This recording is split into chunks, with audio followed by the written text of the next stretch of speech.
on radio station. Before we get our next guest on, I want to say thank you to Red Taylor Ford, Mr. David Taylor, Brent Taylor, Jim Clifton, all those fine guys over there at Red Taylor for sponsoring this segment, and also Jim Atkins, the owner of the radio station, for allowing us. Obviously, we're here in his building right now, taking over his radio, the music, the ads, and we're doing our own thing. So thank you, Jim Atkins.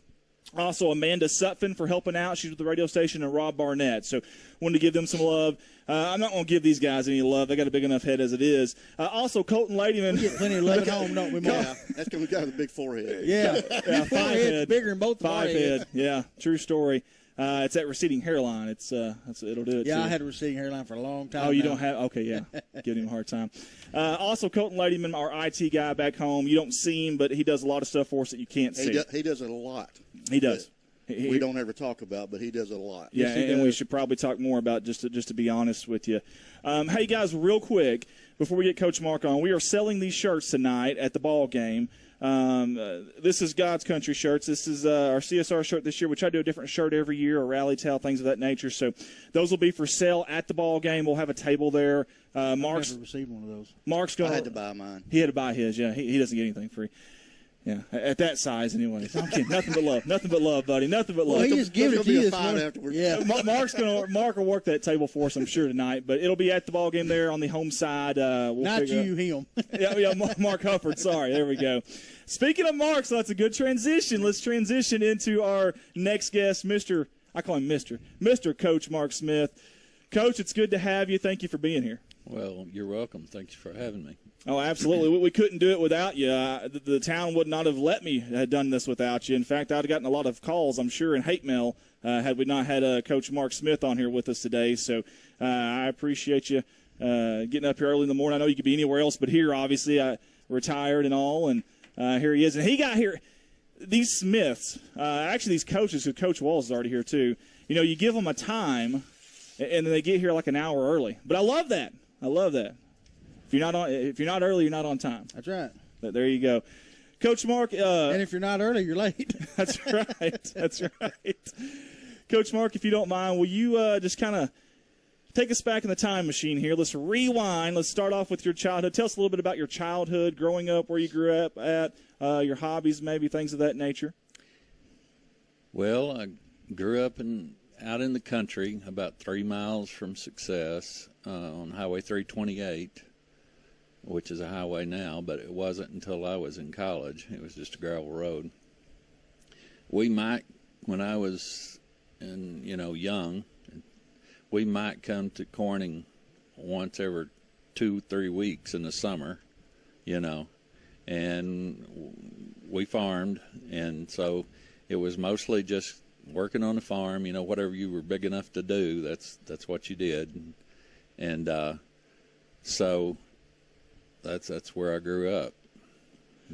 So coming to Corning was almost like a vacation for you guys, or the night out, I guess. Absolutely. Yeah. Be like us going to Jonesboro, probably. Yeah. Yeah. Well, Corning was different back then, though. There was downtown then, but we didn't come to Corning like every day. Oh no, maybe once a week, once every 2 weeks, in the summer when school wasn't going on. So, and then when I got to be in the 7th grade, started playing sports and started coming to town obviously more often then to come to practice and all that. Was the Hop Alley a big thing back then during your days, or was? Yeah, I can remember Hop Alley. Now, when I was in junior high, and I think it was still there in high school, maybe, but that was about the end of it, probably. Gotcha. Yeah. I graduated in high school in 1975, so. 1975. Yeah. Great class of 1975. Wow. Not because of me, I can tell you that.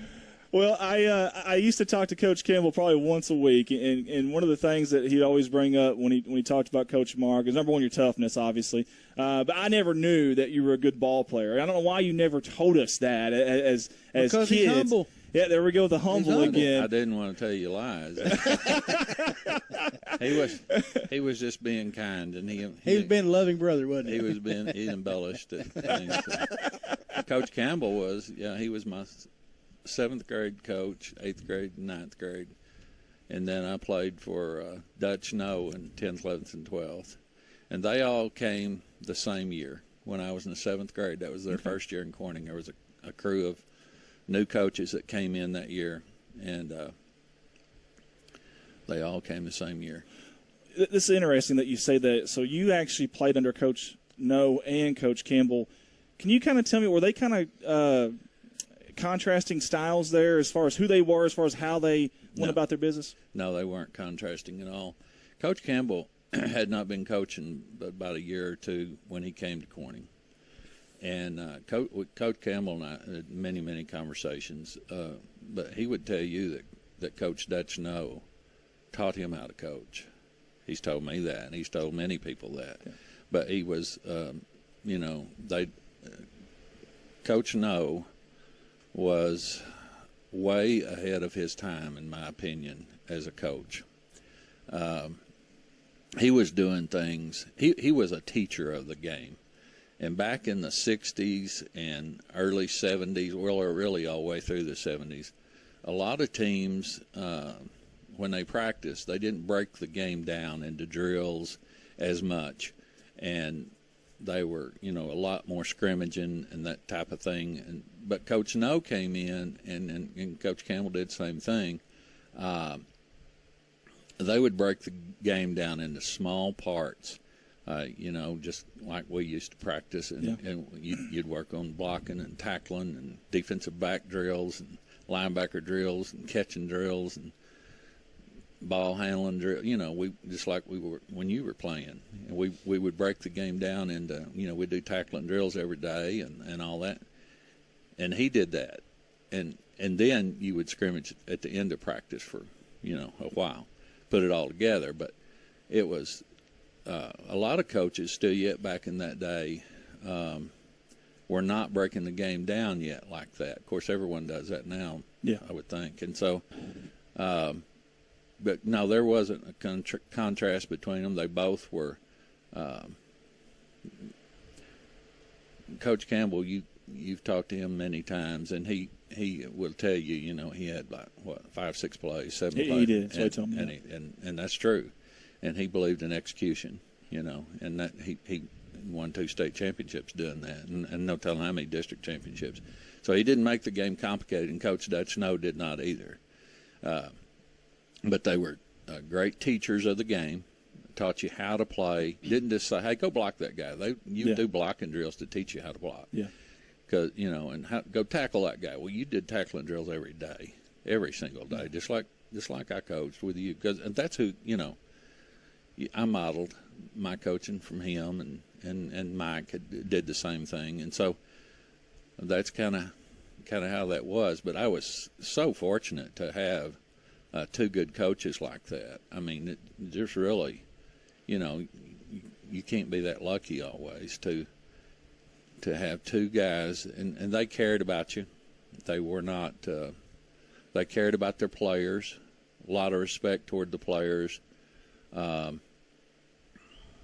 It was, I think any of my classmates that played for them would tell you 100% that they cared about the players and tried to teach you how to play the game and made you accountable. You were going to come to practice and all of that, and so that was a kind of carryover to the way I coached. I coached you all the way through. Yes, so what it was. What our philosophy was, but I got that, started out from them. Coach Dutch No, though, was, you don't know him, but because he passed away a few years ago, but not only was he a fine coach, he was a fine guy. And of course, Coach Campbell, same thing. Yeah. They were good people and excellent people, but they just happened to be coaches. Yeah. So I know Coach Campbell always spoke extremely highly of him. In fact, we did a little sponsor video thing. Coach Campbell had compiled all of his stats, and actually had paid for a sponsor just to give him some love, and did that anonymously because he had so much respect for what Coach Dutch No did. Coach, I've been working really hard here and there documenting the history of Corning football. I'd like to create a book one day and give that to everybody and so everybody can kind of enjoy it. And so one of the things that I don't, for whatever reason, I don't know why I've never asked Coach Campbell or anybody else this, but when Dutch Noe left Corning, where did Coach Noe go? Did he quit coaching or did he? He quit coaching. Okay. He retired from coaching, continued to live in Corning a few more years, and he started a little business outside of town. Then he left Corning and moved to, I think he moved directly to Harrisburg at that point. I'm not positive about that. I believe it was to Harrisburg. He never did coach again after he left Corning. So we were the last program that he coached in. Yeah, Okay. yeah, we were, and he won a ton of games. Yes, sir. He was just well, I couldn't say enough about either one of them, but both of them were fantastic people, and they just happened to be great coaches also. I was real lucky. Speaking of that, tell me about your playing days. Tell me, the positions you played. Tell me some of your more successful seasons y'all had, and some of your best memories from that. Well, I was real fortunate to be surrounded. First of all, I was not a great player. No, Mike T. Coach Campbell says it a little differently. He mentioned something about you throwing up before every game, or maybe after, or something. But well, it was before every game. I'd get real nervous before the games, and he always said, "I knew we were ready to go when you start throwing up." Thought, well, yeah, but I was about a pound lighter and dehydrated before I started. But yeah, he's laughed about that many times. So you asked me when I played. Yes, well, sir. We were fortunate, when I was in junior high, we won the conference championship when I was in the 9th grade and went undefeated.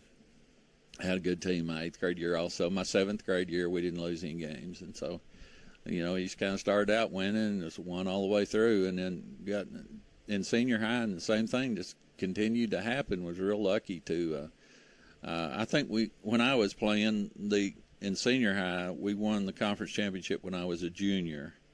In my senior year, we did not win the conference, but we just lost one game. Highland beat us, and they were in our conference, and that knocked us out of winning the conference, but we just lost one game that year. We had real good teams. I was real lucky to play around a bunch of guys that were much better than me. But it was a type of thing that Corning's had for a long time, and that is when I played, there weren't any what I would call big stars or anything. What you'd say, man, we had he was a. But it was a bunch of players that were kind of on the same level, and they played really hard, and that's all they knew was to play hard and get after you. But to say, we had a star running back or a star this or that, not what I would call stars. We had, some players better than others, but that's kind of the makeup that it was. When I played, David Luter was a senior when I was a sophomore, and he got a college scholarship at Arkansas State. And other than him, I can't really remember anybody that I played with that played in college. I might be missing somebody, but I don't think so. So back in the day, you played. Oh, okay. Well, all right. My sophomore year, I played linebacker. Okay. And on offense, I played tight end one year, and on offense I played tackle one year. But I played linebacker every year. Linebacker. Yeah. I can see that in Coach Mark. Yeah. Yeah, I I can see that linebacker build. Well, How much did you weigh back then? oh, probably about 170 or something 170, like there that. you 65. Yeah. But now I ain't weighed that in a long time. in junior high, I was a running back, and I played linebacker on defense in junior high for Coach Campbell. So, yeah. What was the obviously today it's all we've ever known is the Corning Pickett rivalry being a really, really big deal. Back in your playing days, what was the Corning Pickett rivalry like for you back then? It was the same thing back then, but we just beat the stew out of them every year. I mean, Your brother started that tradition. they did in '68. They didn't. I think there was a stretch, and this was when I was playing, and then after I got out, Coach Campbell was the head coach. Then I of course. It was 16 or 17. I've got it documented somewhere. But I think that's right. I was Yeah. going to say about 17 years in a row that we beat them, and they were in a downspin. Those things. No come mercy, around. baby. No. That's awesome. So we we were- beat them we again were- this year. I hope We so. were big rivals back when I played with Walnut Ridge. That was probably the most, and Highland. Yep. And Walnut Ridge and Highland's what I remember as rivals. And so, I've heard that many, many times that you guys were big rivals back then. Yeah. We just woke up Coach Walls with a piece of paper there. Anyways, let him sleep. let him sleep. If he starts snoring, though, that's gonna be a problem. Coach Kimball's always telling me about the Walnut Ridge. It seemed like he said every year it was either us, Walnut Ridge, or Highland, and all of us only had 1 or 2 losses, and it was always for the conference championship every year. That's correct. Yeah, that's the way I remember it. Yeah. And they didn't take, today we have, 5 out of our conference that go to state, 4 or 5? What I think it's 4. Back then, 2 teams. was it 2? Yeah. So you had For a 2 long back time. then, yeah. You guys had 1. Probably made you play a little harder, Well, knowing that you I mean, had to be the top we 2 just- teams to go. I mean, these guys I played with, they played hard. It wouldn't have mattered if they'd been a playoff. Yeah. They were just the guys I played with were just of that mentality. They were just, like I said, hard nosed, blue collar. Hey, when you got they a bunch of played guys hard. like that, you don't need a superstar. Well, Yeah. that we didn't have any. Not in my opinion. There might have been some I played with that thought they were. But According to your brother, you were. no, I wasn't. I can tell you for a fact I was not a star. I was a decent player, but I wasn't any better than anybody else on our football team. I can tell you that for sure. Hey, Coach, I got a question for you. Okay. The Smith family is known around Corning, great family. What would you want your players like Andy to say about you, remember about you as being a coach? That I cared about the players. That's awesome. And he did. That is I awesome. promise you, he did. That I treated them with respect and treated them like I would want someone to treat my sons. And I wasn't the kind of coach. Now, Andy can verify this. I mean, I'd get after you and all that when you needed to be. But I was not going to embarrass you. That was not my game. My thought process was always, hey, if he didn't block the guy well enough, why don't you get him over here and teach him how to do it? I'm under the thought process about coaching that kids want to do the right thing. And it's not that they didn't want to block the guy. It's not that they didn't want to catch the ball. It's not that. So why don't you make them better? Try to make them better, at whatever the mistakes they're making. And so you can just say, why don't you go out there and tackle him? And yeah, you can say all that, but maybe he may not. He may need some technique improvement and blocking and all that, and defensive line and all defensive back. Now, was I perfect at teaching them that? No, but that was my goal. But I would like for them to say that I had respect for them, and because look, football is an extremely hard game. It's not fun to practice. It's not. Anybody that says it is, and Andy might be an exception. He was such a Superstar? hard-nosed No, player. no. Well, Andy was. No. Let me just put that dog to rest. Andy was a heck of a football Yes, player. he was. I remember watching him play. And on both sides of the ball. White shoes and all. And he was really, really, really a good football player. And but he was so hard nosed. He was so dedicated to the game and everything. But anyway, that's the kind of players, or that's just the way I coached, or that was what I was trying to do. Now you could probably find people that would beg to differ with me. Well, on I that. think you succeeded because, everybody around town that talks about Mark Smith, he's the humble, good guy. And if you can coach this guy over here, you got to be. That's right, you got it. Hey, he was my first football coach. I didn't know that. 7th grade. I did Yes, not know sir. that. Yep. Well, if you have any dirt on Bart, you're more than welcome to air it out now. More than welcome to. Well, I was paid to say positive things. Oh, is that what you did? Hey, I was definitely not He a had some superstar. dollars dangling out. I wondered what that was. Yeah. I want to rewind now. Okay, so after your playing days, after high school's over, did you always want to be a coach, or is that something you kind of fell into? No, I didn't always want to be a coach. when I graduated from high school in '75, I started Arkansas State in the fall of 1975. And I really didn't know for sure what I wanted to do, like a lot of other kids, you know. I didn't know. And so I went down there and I started taking my basics and went through about a year, the best I remember. My memory's not as good as it used to be, but at least a year of basics. And I still didn't know for sure, you know, thought I might want to do this and that. And Mike was coaching, he was the head coach at Lepanto then, which is EPC now. And he said, well, you ever thought about coaching? I said, maybe. I don't know. I still just, you know, didn't know for sure about that. And so he said, won't you come down here and help me in summer practice? Back then you had 2-a-days and just, you know, before college starts, and you can kind of see if you like it or not. And I said, okay. So I went to every practice, and he gave me some responsibility, coaching responsibility of position and stuff.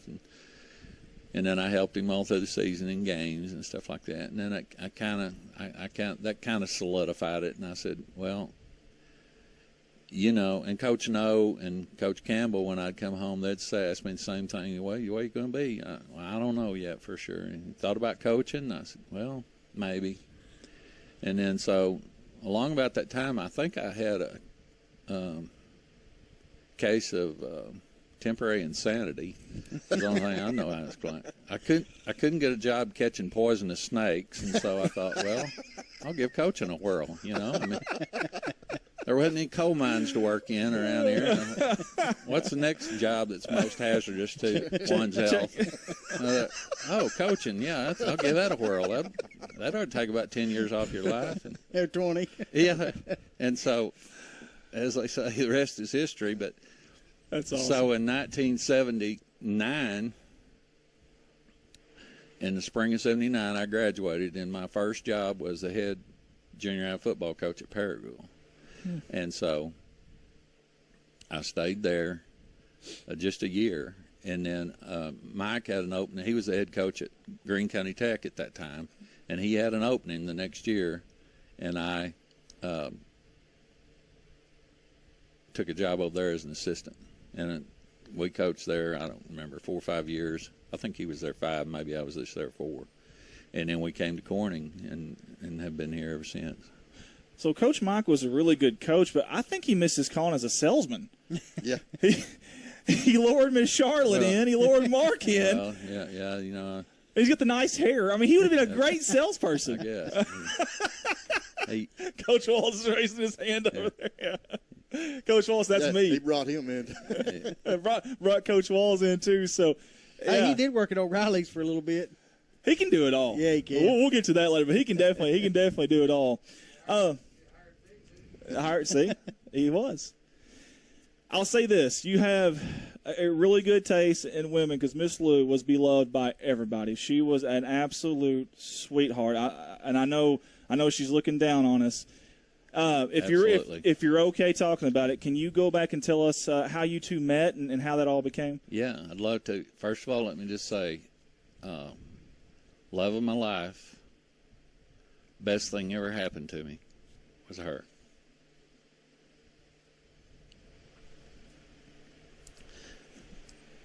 So, the way we met was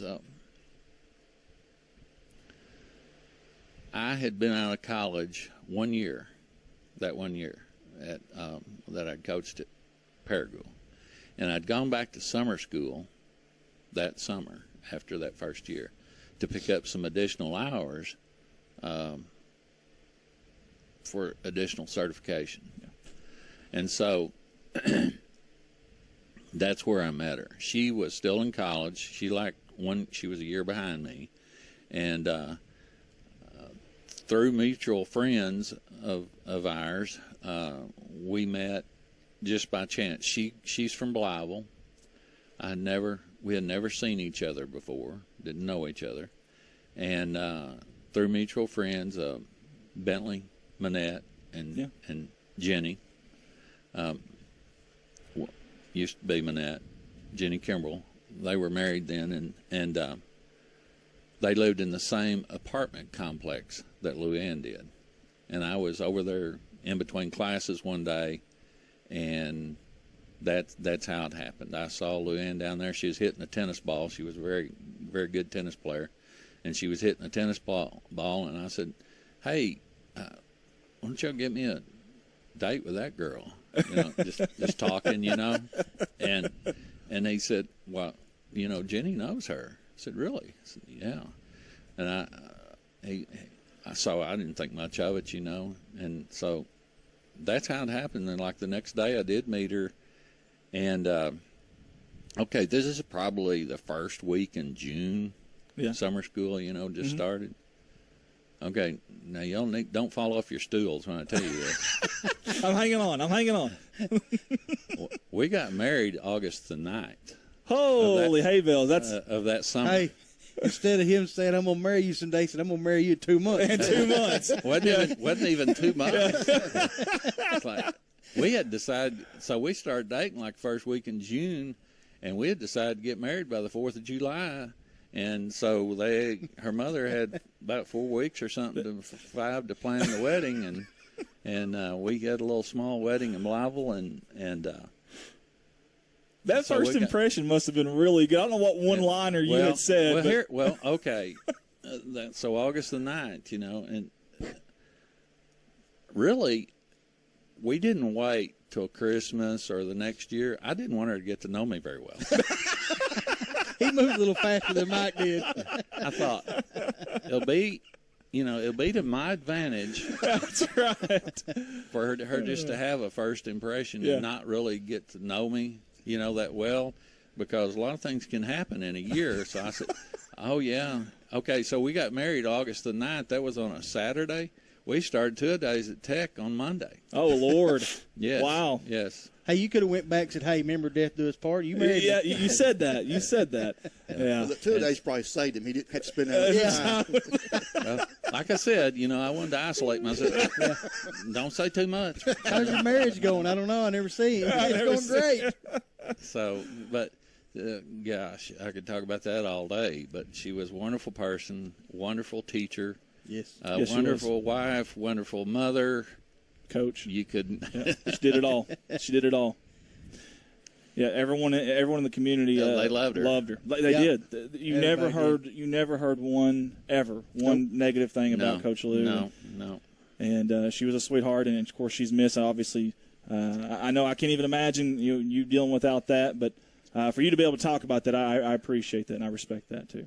Well, I'm glad to do it. It'll be 6 years day after tomorrow that she passed away. Oh wow, I didn't know that. Yeah, I did not know that. Yeah. Coach Smith, who were some of your role models growing up, other than Mike? And don't even Coach Walls raise his hand. I didn't even know him. Role models. Well, you know, my uncle, Truman Moore.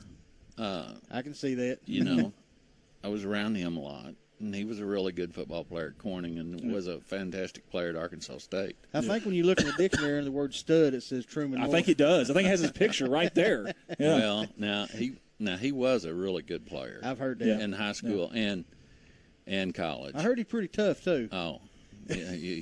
Yeah. You look up the word tough in the dictionary, it should have a picture in there. Coach Walls. He knocked me out.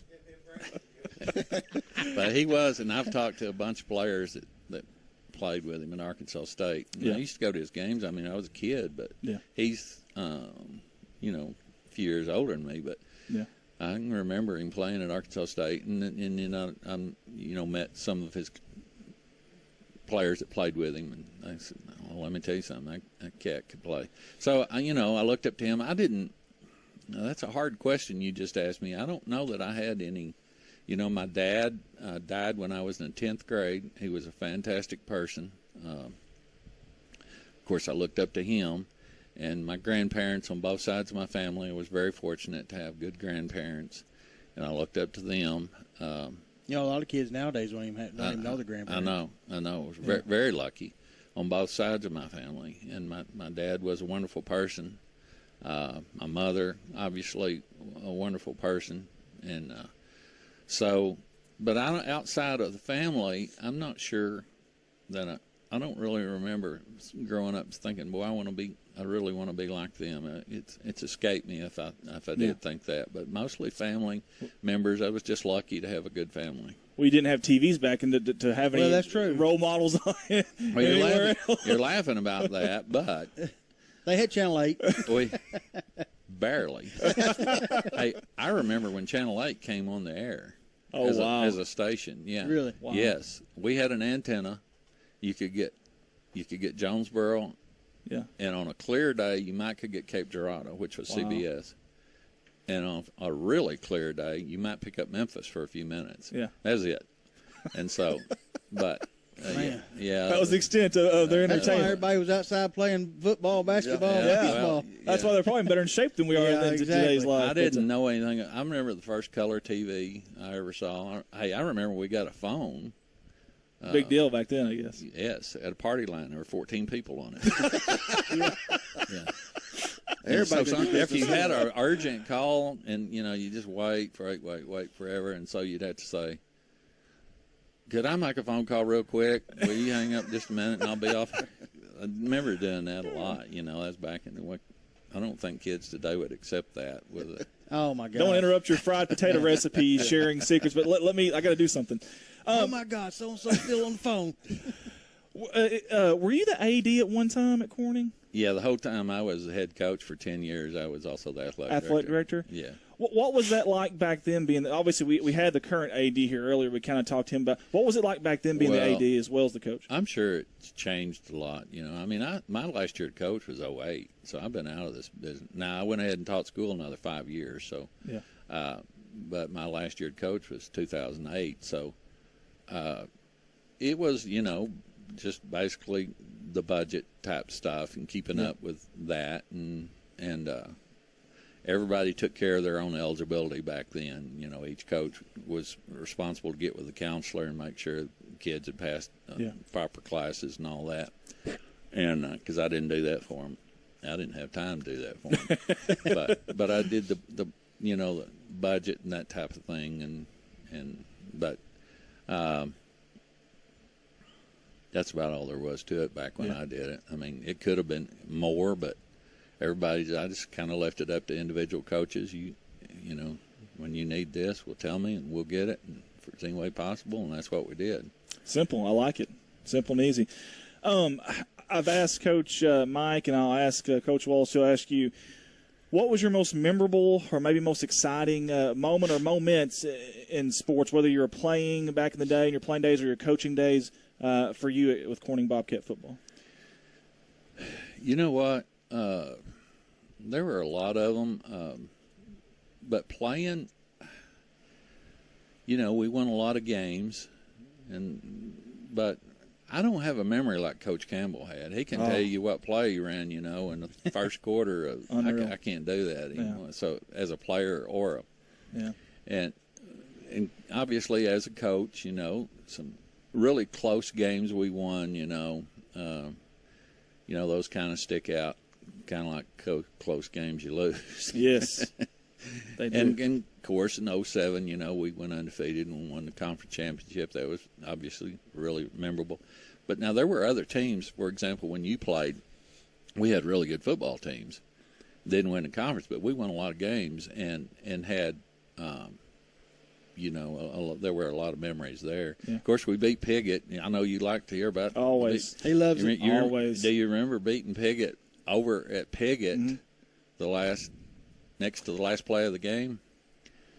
I'll tell you who was. I don't. Well, no, I don't. Okay. This is interesting. See, I can't remember the years. Andy Jett was a quarterback. Keith Morley played. 02, 03 maybe? Yeah, probably. That's a shame, but I can't remember exact years. I remember can't players, but I get them all mixed up because I coached 28 years. But anyway, Piggott was ahead of us at halftime. And so I can't remember how much they were ahead of us. I want to say they were ahead of us a couple of touchdowns. 20-0. Was it? Okay. Coach Wilson. Okay. 3 then, basically. And so I told them at halftime, and I said, look, we can win this game. I know we're behind, but I could, it wasn't like we couldn't move the ball. Yeah. We were just kind of shooting ourselves in the foot here and there, not getting the first down. But I said, this game is winnable, very winnable. And I said, if we'll go out there and just play as hard as you can play and don't even look at the scoreboard, let's just play really hard and see what happens. Well, we scored right away, and so now we're just down 2 touchdowns. And then, the same thing happened. I don't remember how it happened or whether there was a fumble or what, but, basically we caught up with them where we just lacked 1 touchdown being ahead of them. And it was toward the end of the game, and I want to say there was about 3 minutes left in the game, and we had the ball. We had to drive the ball about 75, 80 yards, I think. And I could be off on all these numbers, trust me. But I'm not off on what happened at the end. So we just we just kept running the same play. It wasn't a lot to choose from. We're going to run sweep, trap, or the quick pitch. One of the 3. Yeah. Which side do you want it? I got that from Coach Campbell. It just don't worry about how many plays you run. How about you worry about execution? And it worked for you. Yeah. It worked for a lot of games. So we got down there and we got down on probably about the 10-yard line. And man, there's like, I don't remember, 5 seconds left in the game, 6. Run out of time now just to keep on pounding. And we had not broken out of the dead tee the entire game. Wow. And their coach told me afterwards, you ran a trick play. I said, no, it wasn't a trick play. We've had it since day one. We just hadn't been running it. Yeah. So what we did, the left halfback just went out there like a flanker. Yeah. Well, they didn't even see him because they were so used to looking at 3 in the backfield. That's what the coach told me. He said, they didn't even look out there. And I was thinking to myself, hurry up, Andy Jett. He's open. Throw the ball. Don't draw any attention to him. Exactly. And he's going to be wide open. And I said, snap the ball, and he snapped it, threw it to him wide open. Wow. Won the game. Oh, they were so – Piggott was so mad. Their fans, their players.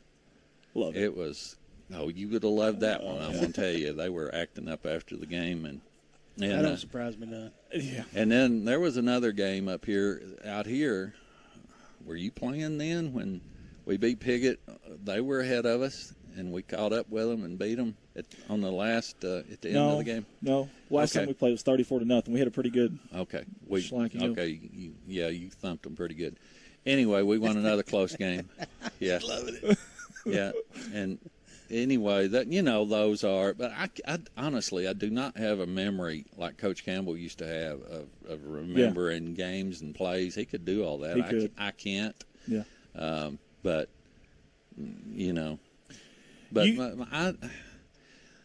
I just wanted the players to get something more out of football, other than blocking and tackling. Yeah. Yeah. Because, I thought there won't be anybody in here make a living blocking and tackling. So you should get something else out of it. And that's, I coached you, Yes, sir. And I tried to help you be accountable. And you did. Act right and those types of things. And so that's kind of, that made me happy to see kids. Were they all angels? No. They were not. He's talking about me. No, but you had him under control when you had him for 2 hours. He was so easy to coach, but See, you're humble, Andy, because he admitted you're a superstar, and you always say I never felt that way. No, I was lucky to have a guy like him. Hey, I want to go back to something you said earlier, Coach Smith. You said you respected your players and treated them like you want to be treated. That's right. I think you'll get a lot more out of players doing that. Absolutely. That's my philosophy. If you have to browbeat somebody, excuse me, you have to browbeat a kid, and talk down to him and belittle him and all that, you don't need to be coaching, in my opinion. I agree. There's no place for that. And that's not how you get them to play hard, in my opinion, anyway. That doesn't mean you don't correct them. Yeah, it doesn't, but what it does mean is you tell them when they do something right, too, instead of just. I agree 100%. You may not remember this, but it's something so minute. But to the 2005-2006 Corning Bobcat football team, I take full responsibility for losing the last 2 games. You give me a game coin. It was this really – do you remember that? That really unique-looking game coin. The official gave it to. Yeah. Didn't And you were nice enough to give it to me. I don't know why at my age that was huge. I was like, oh, my God, that's awesome. That was just so much. We went on a little streak there, 1, 2, or 3. I lost that coin, couldn't find it, and then we lost our last 2 games. That ain't your fault, Andy. That's on me. Andy, on me. If I had known that. He had another one. Here, Andy, I found your coin. If I had known that, I would have went to the U.S. Mint and had a make them. If I thought I could win a Andy, couple did you lose games. this? Oh, man, we lost our mojo, and it was. I felt like it was all my fault. So and I never said that, but I want to get the air, get it out of there, clean the air a little You should bit. feel better now about that. That's you. A little better now. Weight off the shoulders now. I can move on in life, and that was holding me back, honestly. That's why your That's forehead's so big. You're stressing over it. 5-head, yeah, I really was. We got Coach Walls in here, and He finally wake up. he finally. I threw a piece of paper at You him. know there's a piece of gum in that. He finally woke up, so he wanted me to mention something about if the glove don't fit, you must have quit. Something about that. What? Can you maybe extract on that? I probably shouldn't do that on the air. Look, I could get shot going up the door. We just used to have fun with all that stuff like that in the midst of the craziness. But I coached a long time, but let me tell you something. Coaching is a hard job, or I found it to be a very difficult job. I did it for 28 years, but let me tell you something. There are easier jobs in life that you can find to make a living than doing that. It's not something that ever leaves you, or it didn't me. You say, well, football season's over, you can relax a while. Well, you're just worried about next year. Yeah. Keeping the players out, getting the players out. What's it going to be? Who's going to, who's going to move off? It never stops. You might not be as uptight after the season, but I figure Coach Shelton can tell you that he never stops thinking about it completely. You wish. Yeah. So I found it to be a pretty difficult job that, like I said, had I found a job catching poisonous snakes, I would have probably have taken it. Yeah. If there had been coal mines around here, I said, hey, try that. But no, I couldn't find one, and so I said, let's give coaching a whirl, And so. Well, Coach, listen, we appreciate it. Do you have any more questions, Mark? No, I just was going to make a comment. Coach Shelton has come in, and knowing what I know about Coach Shelton, talking to Coach Mark here, I see a lot of similar attitudes out of both of y'all that I think is going to bring Corning back to where it was at before. Look, when Mike and Mark were coaching, and Coach Walls, the winning season, trying to build these boys into men, not so much about football. It helps. It definitely leads them in the right direction of discipline, holding accountability. That's what I like what you said there, and I think we're going to see that with Coach Shelton. Yeah, because like I said, blocking and tackling's all you're going to teach them. We're wasting a lot of money. Yeah. In my opinion, there's more to it. Coach Shelton has proven himself. He's a good coach. He's proven himself up in Missouri, won 1 million games, state championship, and a whole bunch of football games. Yeah, but we know it's easier up in Missouri. That's what it is. Yeah. Well, so much simpler over there. You know that is the show me stage. You have to really show it. But anyway, he'll get this thing lined out, and I have full confidence in that. It just might take a little time. The only difference I see in him is that Coach Mark has a little more hair. That's the only thing I noticed. Yeah. Hey, nothing but love, Coach. Nothing there ain't but nothing love. wrong with his haircut.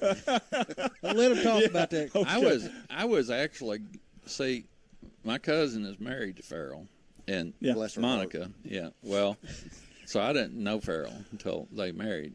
But I was actually glad to see him coming to the funeral. I started to say, coming to the family, because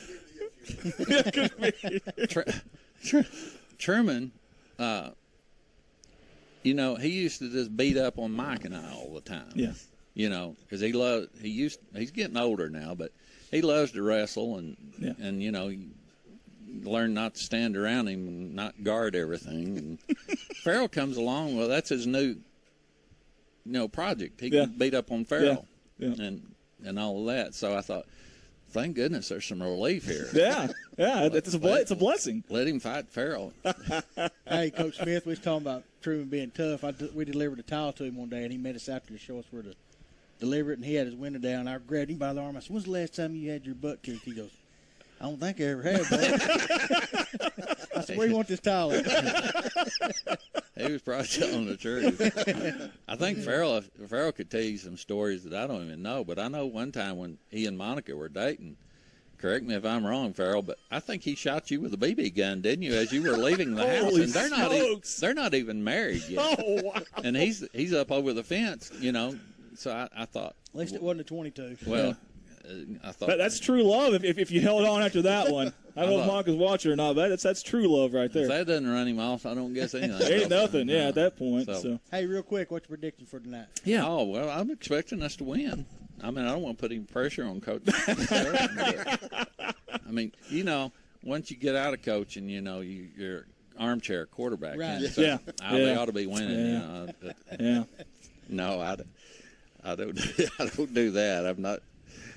I try to be as easy on value. We've had a lot of coaches since I quit in 08. I don't know how many we've had, 6 or 7. Yep.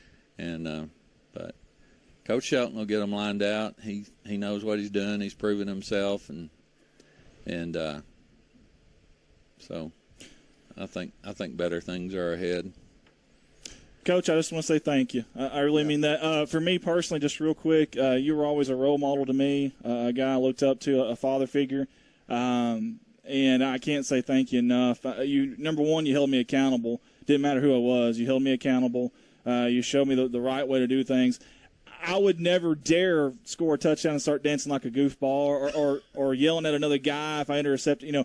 I knew better because of how you raised me, how you taught me, and I hope I'm decent to society, and it's because of you. It's because of guys like yourself. I am very proud of you and the way you've turned out. And you were, if you had all your players were like you, it would be pretty easy. But they weren't. So, but well, I appreciate you having me on here. I didn't Absolutely. know. Honestly, I didn't know what I had to offer to tell you that, but. I guess I thought, well, they need something to fill in a few minutes. So. I wouldn't have been accepted back in the city of Corning if we didn't have you on. So we felt obligated, actually. Yeah, me and Mark would have been doing all the football games by ourselves. Yeah. I would have been kicked out. So. I don't know about that. Yeah, but thank you, and good luck. I hope the Bobcats have a good season, and I hope you guys continue to have fun. I watch a lot of the games on YouTube. Awesome. Because one thing or another, and so yeah, we're still waiting on that phone call from ESPN. Well, I don't think that's happening. I don't think that's happening, Bart. I don't think that's happening. Someone asked me what I was doing this morning. I said, well, I'm going on the Paul Feinbaum show. That's right. That's right. And they said, really? And I said, no, this is better than Feinbaum. Hey, if I was a little skinnier and had some glasses. He actually got a phone call last year, and somebody wanted me and him to come to Oklahoma and do a state playoff game. Yeah, I remember that. Yeah, we actually did. Someone had seen the stream or something. I heard that. I think I heard about that. But that was kind of neat. in the middle of remodeling a house for my daughter, and I couldn't. I'm kind of glad we didn't go. That was a long trip. I wanted to go, man. I really did. I was wore out, so I'm glad if we get asked again, let's do Okay. it. Okay. Again, folks, that's Coach Mark Smith, the icon, the legend here at Corning High School. That's Mr. Mark Smith. That's right. Oh, no. No. Hey, you can just call me Mark, because I've been called a lot worse 4-letter words than Mark. Let me just tell you. Me and you both, buddy. Yeah. Thank you, guys. We'll be back with Coach Shelton on the other end of this sponsor break. You're listening to KBKG, more music, 93.5.